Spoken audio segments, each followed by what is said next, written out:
Alors aujourd'hui, un exercice, d'étude de fonction, donc un graphique qui vous est, déjà donné, donc avec les courbes colorées. Donc vous avez la courbe qui représente f, donc CF est ici et vous avez la courbe G qui est ici.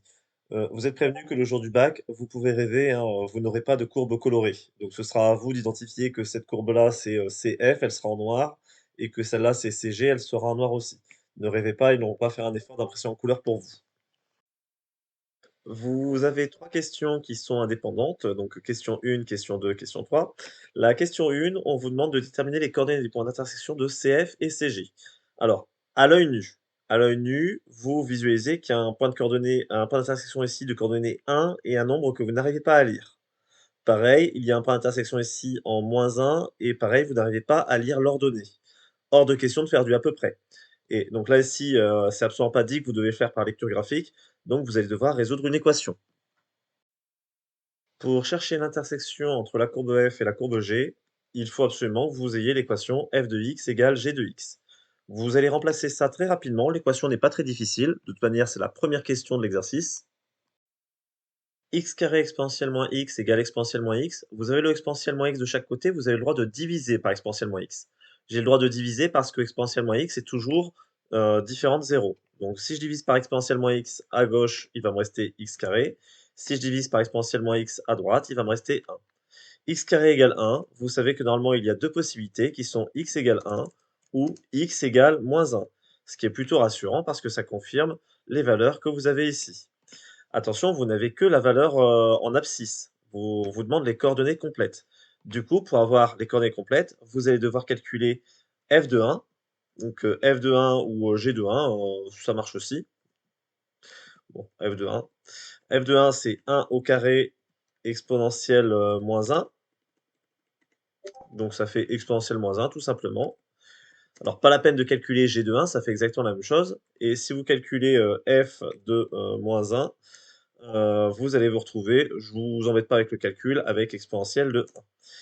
Petite phrase, de conclusion, les coordonnées des points d'intersection sont -1 exponentielle 1 exponentielle moins 1.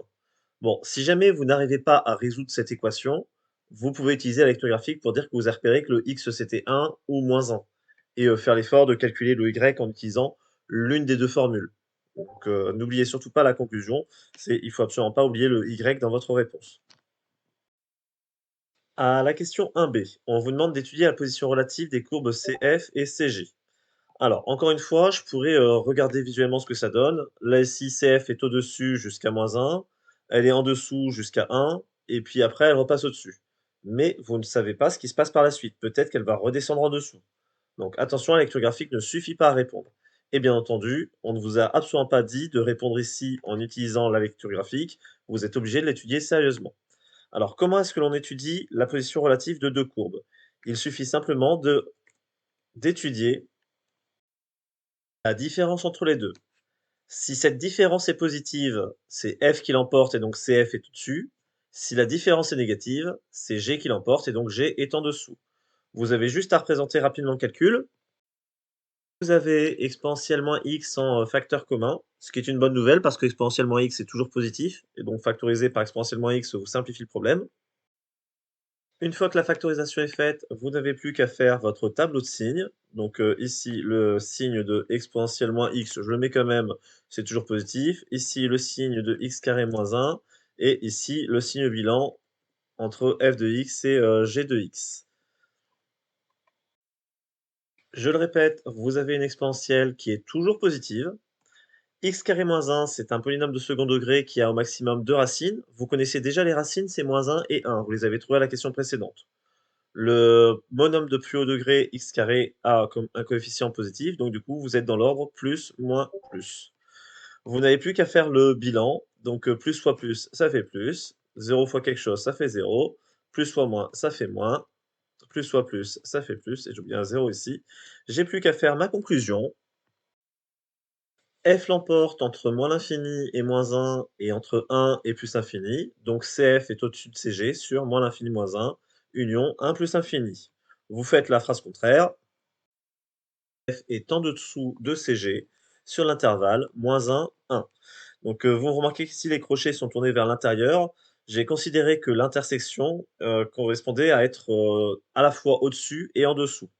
Donc à partir du moment où j'accepte les crochets ici, enfin que je mets les crochets vers l'intérieur ici, je mets les crochets vers l'intérieur aussi ici.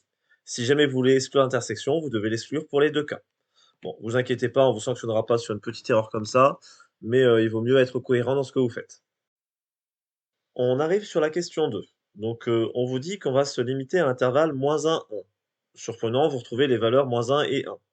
Le point M de coordonnées x f de x et n de coordonnées x g de x. Je vous invite à revérifier sur la figure. Vous avez justement le point M et le point N qui sont placés. Le point N qui correspond au point qui se situe sur CF et le point M qui correspond au point qui se situe sur CG.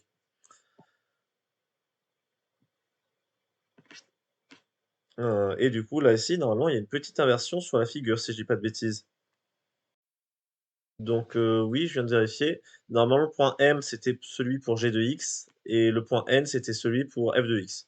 Bon, c'est pas dramatique, mais, du coup, il y a une petite erreur dans l'énoncé, ce qui est pas terrible pour un énoncé de bac. Ce n'est pas la première fois, me direz-vous. On lit très, très rapidement l'énoncé, on vous parle d'une distance mn et on vous dit que cette distance, elle est égale à cette formule-là. On vous dit que la fonction est dérivable, super, j'ai pas à le justifier, et on vous demande juste de déterminer la dérivée. Bon, bah là ici, il n'y a pas grand-chose à faire. Vous dérivez petit à petit. Alors la dérivée d'exponentielle, alors moins x. Vous dérivez moins x, ça fait moins 1, donc ça fait moins 1 exponentielle moins x. Ensuite, j'ai moins, alors x carré exponentielle moins x. Je vais vous le détailler celui-là. C'est une forme u fois v, avec u qui est égal à x carré, dont la dérivée est 2x, v qui est exponentielle moins x, dont la dérivée est moins exponentielle moins x.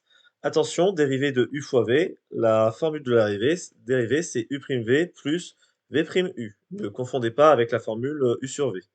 Donc je remplace u'v, donc c'est-à-dire 2x facteur de exponentielle moins x, plus v'u, c'est-à-dire moins exponentielle moins x fois x carré. Vous me développez le tout. Très attention aux signes, hein, donc là ici moins exponentielle moins x, moins 2x exponentielle moins x, moins, donc plus x carré exponentielle moins x. Et petit effort que vous devriez avoir le réflexe de faire, vous voyez qu'il y a de l'exponentielle moins x partout, vous factorisez par exponentielle moins x, alors j'en ai -1, -2x, plus x carré. Je fais l'effort de le mettre dans l'ordre. D'abord le x carré, puis le -2x, -1. Ce qu'il fallait démontrer, c'est exactement la formule qu'on nous a annoncée ici. On me demande d'en déduire les variations de la fonction d. Donc vous savez qu'il y a un lien avec la dérivée, vous avez besoin du signe de la dérivée. Exponentielle moins x, super, c'est toujours positif. X carré moins 2x moins 1, polynôme de second degré, vous calculez le discriminant. Je vous rappelle la formule b carré moins 4 fois a fois c, donc normalement que vous savez appliquer. Bon, excusez-moi, j'efface ça, j'en ai plus besoin. Donc quand vous calculez le discriminant, donc vous vous retrouvez avec 8, il est strictement positif, donc je peux affirmer que x carré moins 2x moins 1 admet deux racines réelles. Ces deux racines réelles, c'est parti pour le calcul. Formule moins b moins racine de delta sur 2a. Donc le racine de 8, si vous le simplifiez, vous retrouvez, excusez-moi, 2 racines de 2. Et petite simplification, vous pouvez simplifier le tout par 2. Vous vous retrouvez avec 1 moins racine de 2. Vous pouvez détailler x2 de la même manière. Je me permets d'aller assez vite. Je me suis permis de bien détailler le calcul précédent. Le x2 sera égal à 1 plus racine de 2. D'accord, la seule chose qui change ici, c'est que vous avez moins b plus racine de delta. Donc du coup, vous allez avoir le moins qui va se transformer en plus pour la suite du calcul. C'est parti pour le tableau de signes. Sauf que je me rappelle que moi j'étudie sur l'ensemble -1 jusqu'à 1. Je vous rappelle, hein, c'était écrit dans l'énoncé, vous étudiez seulement entre -1 et 1. Vous faites très attention parce que quand vous calculez le x1 et le x2, alors le 1 plus racine de 2, il est trop grand, ça fait à peu près 2,4. Donc du coup, c'est au-dessus. Si vous faites 1 moins racine de 2, vous faites ce calcul-là, ça fait à peu près -0,4. Donc lui, c'est bon, il est bien entre -1 et 1. Donc l'exponentielle de x, vous vous embêtez pas, lui, il est toujours positif. Le x carré moins 2x moins 1, donc lui, il est égal à 0 ici. Alors le 1 plus racine de 2, normalement, il est censé être, plus loin par là. Donc le deuxième zéro, il est censé être ici caché vers la droite. Donc, vous allez avoir donc dans votre polynôme d'abord un plus. Ça ici, vous considérez que c'est le premier zéro. Une fois qu'il est croisé, vous savez que vous êtes dans le négatif et vous ne passez pas par le deuxième zéro, donc c'est terminé. Je n'ai plus qu'à faire le bilan, du signe, donc, plus, 0, moins parce que tout est multiplié ensemble et n'oubliez pas que vous voulez les variations de la fonction d que vous obtenez donc, relativement rapidement. Donc, ici, on peut se poser la question: «Est-ce qu'il est pertinent de calculer les valeurs qui sont, ici?» Alors, ici, je pourrais calculer d de -1 et d de 1. Donc, je vous invite à faire le calcul, vous trouverez assez facilement le résultat.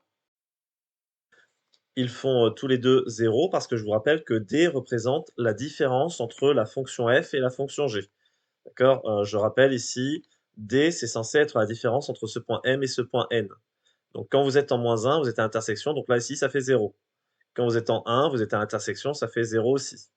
Le seul que je pourrais éventuellement avoir quelques, difficultés, à calculer ici, c'est, en 1 moins racine de 2. Bon, est-ce que c'est intéressant de le calculer? Pour le savoir, je regarde vite fait les questions suivantes. Déterminer l'abscisse commune x0 des points m0 et n0 permettant d'obtenir une distance, dx0 maximale. Ah bah tiens, bah justement, le maximum, il est ici. Donc bah, cette valeur-là, vous allez devoir la calculer dans tous les cas. Alors, on me demande d'en donner, de le calculer, de le déterminer, donc ça veut dire de manière exacte et seulement après de faire une valeur approchée. C'est parti pour le calcul. On se rappelle la formule de la fonction d, exponentielle moins x carré exponentielle moins x. Donc bah, tout ce que vous avez à faire ici, c'est de remplacer le x par sa valeur en faisant bien attention à l'écrire correctement. N'oubliez pas de mettre des parenthèses, n'hésitez pas à en abuser pour être sûr de ne pas les oublier. Donc, voilà, vous avez ici le calcul qui est fait. Alors vous pourriez, légèrement enfin vous pouvez déjà factoriser. Exponentielle, alors celui-là, ça devient exponentielle moins un plus racine de 2. Ici aussi, c'est pareil, exponentielle moins un plus racine de 2. Alors le un ici, parce que je l'ai une fois. Alors un moins racine de 2, vous au carré, vous, distribuez, vous utilisez vos identités remarquables. Ça nous fait un moins 2 racine de 2 plus, racine de 2 au carré, donc ce qui vous donne 2. Voilà, et vous pouvez simplifier, légèrement ce truc-là. Alors vous allez avoir en fait les 1 qui vont se simplifier et il va vous rester 2 racine de 2 plus 2. Vous êtes arrivé à la limite de ce que vous pouvez faire au niveau simplification du calcul. Bon, au pire, je pourrais encore factoriser par 2, mais c'est pas intéressant, c'est pas très utile. Donc là, ici, je confie le travail à la calculatrice. Alors, c'est la première fois que je la vois faire ça, la calculatrice vous a fait la distributivité. C'est assez intéressant qu'elle le fasse. Alors, la valeur approchée ici est de 7,3. Maintenant, nous allons vérifier la cohérence de ce que nous avons trouvé. Alors, 1 moins racine de 2, c'est la valeur du x, ça fait à peu près moins 0,4. Je vais regarder vite fait sur la courbe, moins 0,4. Alors, moins 0,4, c'est quelque part ici. Donc, alors, il y a forcément une erreur parce que là, il n'y a certainement pas 7,3 d'écart. Donc, j'ai dû faire une petite erreur de calcul. Petit défi, vous avez 2 secondes pour trouver l'erreur de calcul, faire pause. L'erreur de calcul, elle est ici. Donc, là, ici, donc, j'ai fait un moins un, je les ai simplifiés. Moins, moins, ça fait plus de racine de 2 et moins 2. Donc là, ici, c'était un moins 2. Donc il faut que j'aille corriger sur mon calcul et cette fois-ci, le résultat annoncé est de 1,25 que vous pouvez arrondir du coup à 1,3, vous l'arrondissez au supérieur et là, par contre, cette fois-ci, il n'y a pas de souci pour dire que là, ici, pour, moins 0,4, l'écart entre les 2 ici, bon, bah, 1,3, ça a l'air d'être cohérent. Vous pouvez aussi, tout bêtement, reprendre cette, formule qui est, ici, exponentielle moins x carré exponentielle moins x, vous la tapez dans votre calculatrice et une fois que c'est fait, alors vous avez la possibilité donc d'aller sur votre graphique et donc vous, ce que vous cherchez, c'est, le maximum entre -1 et 1, donc il est ici. Pour l'avoir facilement, vous pouvez aller sur le menu, calcul ou appuyer sur le bouton exe de votre calculatrice, calculer, je veux aller au maximum. Il me met directement sur le maximum ici, atteint pour, -0,41, et qui fait à peu près 1,3. Enfin 1,25, vous arrondissez à 1,3. Du coup, confirmation du résultat. Si vous avez le temps, je peux vous inviter à faire une petite phrase-réponse adoptée avec l'énoncé. Donc là, ici, la distance maximale atteinte entre les points M et N est d'environ 1,3. Alors, question 3. Question 3, on nous a annoncé dès le départ qu'elle était indépendante de la question 1 et de la question 2. On vous parle d'une droite delta d'équation y égale x plus 2. On vous donne une fonction h dérivable définie par h de x égale blablabla. En étudiant le nombre de solutions de l'équation h de x égale 0, déterminez le nombre de points d'intersection de la droite delta et de la courbe CG. Alors, il y a deux parties dans la question. Il y a une partie où on vous parle de l'équation h de x égale 0, et une partie où on vous parle du point d'intersection de la droite delta et de la courbe CG. Quel est le rapport entre les deux? Vous savez que la droite delta a pour équation y égale x plus 2, la courbe CG a pour équation g de x égale exponentielle moins x. Donc chercher le point d'intersection revient à résoudre x plus 2 égale exponentielle moins x. Vous déplacez rapidement le x plus 2 de l'autre côté, donc ce qui vous amène à avoir 0 égale exponentielle moins x moins 2. Et donc c'est exactement la fonction qui est annoncée ici, donc ça revient à étudier h de x égale 0. OK, bon déjà on a trouvé le rapport. Là ici, pour avoir le point d'intersection, alors en plus on me demande juste le nombre de points d'intersection. On ne demande pas leurs coordonnées exactes. J'ai besoin du nombre de solutions de h de x égale 0. Alors, nombre de solutions d'une équation, ça doit faire tilt. Vous pensez au théorème des valeurs intermédiaires. Pour faire le théorème des valeurs intermédiaires, il vous faut absolument les variations de la fonction. Donc là ici, je vais étudier h de x assez rapidement. Première étape, vous dérivez h de x. Donc dérivée d'exponentielle moins exponentielle moins x, dérivée de moins x moins 1, dérivée de moins 2, ça fait 0, c'est fini. Vous faites la deuxième étape, le tableau de variation. On peut considérer qu'il est évident que moins exponentielle moins x moins 1 est négatif. Une exponentielle, c'est toujours positif. Vous mettez un moins devant, c'est négatif, et un négatif, vous lui faites moins 1, c'est toujours négatif. Terminé. La dernière chose, alors ce tableau de variation, il faut savoir de quelle valeur à quelle valeur il va. Donc vous avez besoin des limites. Donc troisième partie, calcul des limites pour compléter le tableau. Vous me faites le plaisir de vous souvenir de vos limites. La limite, alors d'une exponentielle, alors en plus l'infini, mais attention ici, à l'intérieur ici, vous avez moins x, donc lui il va aller vers moins l'infini. Une exponentielle de quelque chose qui va vers moins l'infini, sa limite c'est 0. Moins x moins 2, donc moins l'infini, moins 2 ça fait toujours moins l'infini. Donc et si vous prenez les deux réunis, donc f de x c'est exponentielle moins x moins 2, vous avez le droit de me dire, tout simplement par somme, que vous trouvez comme limite moins l'infini. Ce qui est plutôt rassurant, hein, c'est plutôt cohérent, c'est que ici, vous êtes en train de descendre vers moins l'infini. En moins l'infini, la limite est aussi facile à trouver, parce que là ici, donc moins l'infini, alors moins x du coup ça va aller vers plus l'infini, exponentielle de quelque chose qui va vers plus l'infini, c'est plus l'infini. Alors moins x, donc du coup, bah, ce sera plus l'infini moins 2, ce sera plus l'infini. Donc du coup, ben, vous avez quasiment la même chose par somme. Limite de h de x quand x tend vers moins l'infini est égal plus l'infini. Je l'ai complété dans le tableau. C'est parti, je peux rédiger le théorème des valeurs intermédiaires. Donc rédaction, donc rappelez-vous les conditions. Il faut que la fonction soit continue, c'est l'information la plus importante. Précise ces variations-ci, elle est strictement décroissante sur moins l'infini plus l'infini. Alors là, pour l'instant, je suis en train de parler de moins l'infini à plus l'infini. La fonction est en train de descendre.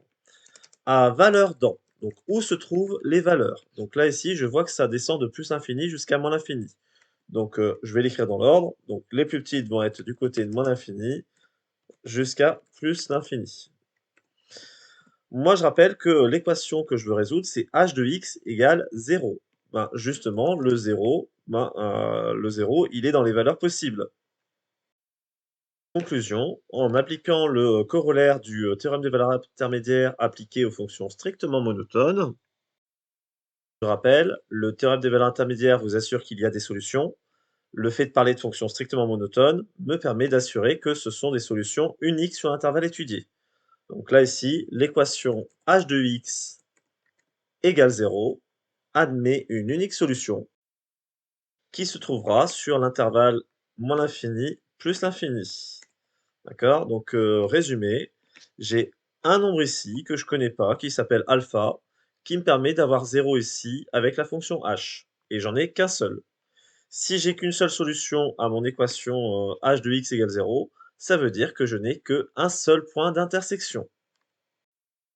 Rien ne vous interdit d'utiliser votre calculatrice pour la vérification.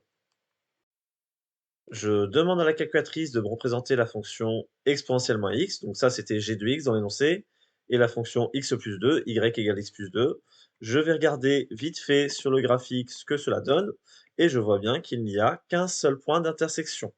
Rien de plus à préciser, vous avez terminé l'exercice.